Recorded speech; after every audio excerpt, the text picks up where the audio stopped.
Sudan now feels like a country on the verge of collapse. Foreigners may be getting out, but tens of millions of Sudanese have nowhere to flee. For those remaining in the capital Khartoum, the necessities of life, water, food, and fuel, are increasingly scarce. It seems anyone with a vehicle and gas can charge extravagant amounts to take people to border areas. "We just want to get away from this war," said a Syrian man who reached Port Sudan.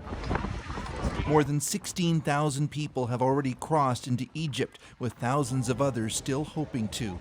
Chad, to the west, is expecting an even larger influx, and its refugee camps are already crowded. "We have nothing to eat or drink, and if the rain hits us, we don't have any shelter," said this woman after a long journey. South Sudan, which is one of the poorest countries in the world, has been inundated with Sudanese arriving at its border.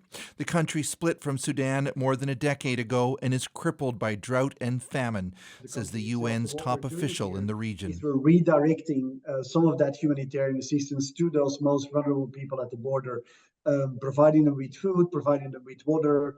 Now, that is a short-term solution.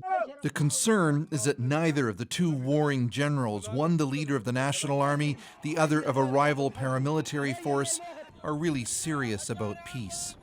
I think the worry about agreeing to these ceasefires on both sides is that of resupply, and both sides taking the opportunity to strengthen themselves for another round of fighting.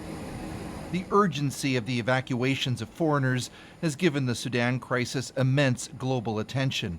The fear is, once they end, concern will fade as the fighting and suffering intensifies, leaving Sudan and its neighbors to deal with a spiraling crisis on their own. Chris Brown, CBC News, London.